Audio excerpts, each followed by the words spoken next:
Welcome in the world where it matters how much we understand what is behind being human. My name is Helena Turzynska. I'm from the Department of Ethnology at the Faculty of Arts, Comenius University in Bratislava.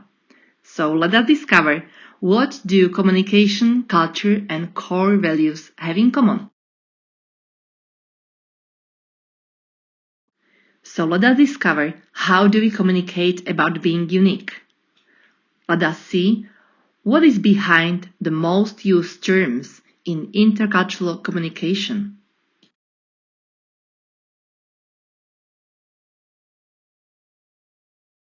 The term communication comes from Latin, co denoting together, munia referring to something which is shared by all. So the reason we communicate is to reach intentions which we share. It is unique for humans to seek the common denominator, to step out of egocentric perspective. So we are destined to communicate not precisely, exactly. The words will always be approximate. We have to read in between the lines. Imagine a sentence. It is late. So is it late for a dinner? Is it late to catch the plane? Or is it late in life, in general? The only thing is that we can interpret the real meaning of this sentence, it is late, only from the context. So how do we get to what is lost in translation in intercultural communication? What do we consider as noise and how it is connected with our filters for understanding?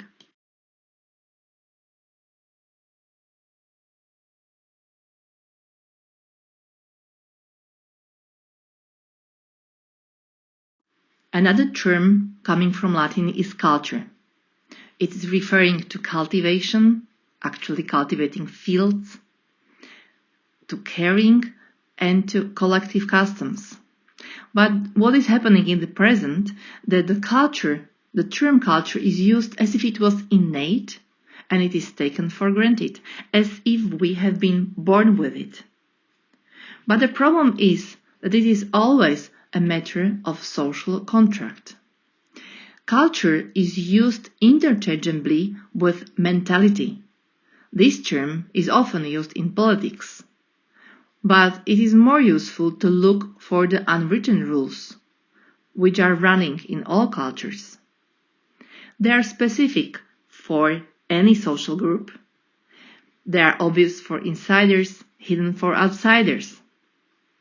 So, what is useful is to step out of the essentialism, because what is behind culture, it is often referred to the core of the culture, to the core values.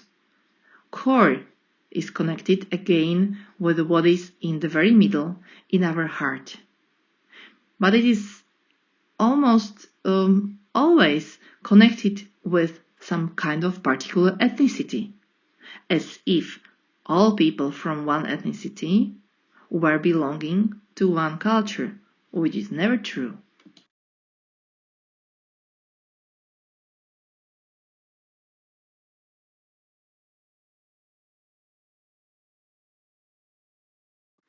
Culture is in politics a new word for race. But how does anthropology understand this term? We are all inclined to study what these cultural specifics are. So spec is again derived from Latin, something denoting what we observe, what is distinct, what is forming as if one kind, even one kin, one sort of something. So people like to distinguish one from another. But what is really behind the scenes is cultural specifics are not things in the world, but rather perspectives onto the world, according to Rogers Brubaker. The cultural specifics are always contested. They change through time, although they are part of long traditions. They refer to common norms.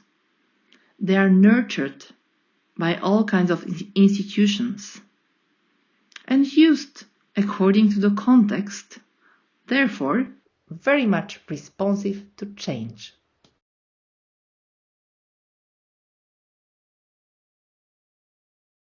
A very useful tool for understanding cultural specific is this cultural atlas. What I love about this webpage is that it has a disclaimer or kind of warning that it presents cultural practices and narratives, but these descriptions cannot be universally applied to all individuals within a particular culture. So this webpage is very sensitive to kind of variations. Please have a look and select any of these countries and watch closely.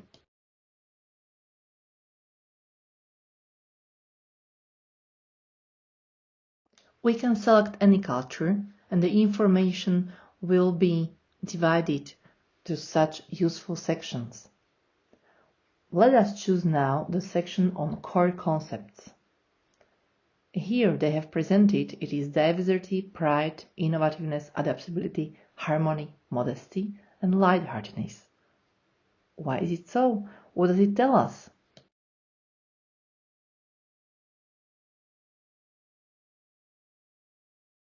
It seems that the core concepts from any cultures are variation on a theme.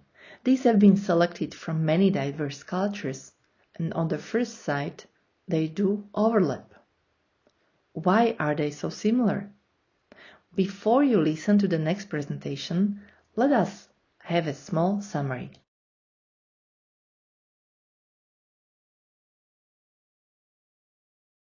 Current trends in intercultural communication tell us that we mustn't exchange these two terms. Culture and ethnicity are never the same. So if culture is used as a new code for the race in some situation, usually in heated political debates, let us beware why is it so? In what context do people refer to culture as if it was politically more correct? We know that no culture is homogeneous, so if all cultures are heterogeneous, what is the true meaning of its study? Perhaps it is the terms of negotiation, it is the institutional influence, it is the overall message we have to seek for. Ethnic identification is only one of the many. The core concepts, which are referred to even in the Cultural Atlas webpage, are never in blood. We all know that, yet our mind is leading us as if they were. Because core concepts and core values are always subject to change. We can choose to study the context. So communication is intercultural not because people come from different countries, but because people have multiple social identities.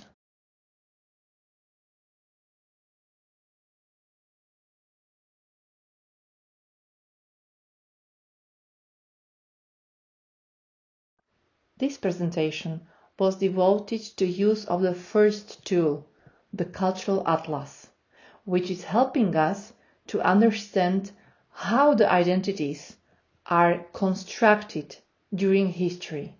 So what is common in a particular country? We can say, okay, some culture is collectivistic, some is individualistic, but is it true? Is it really objective to generalize to such an extent? Do we get to the research to find out which items have been measured before such a claim was given?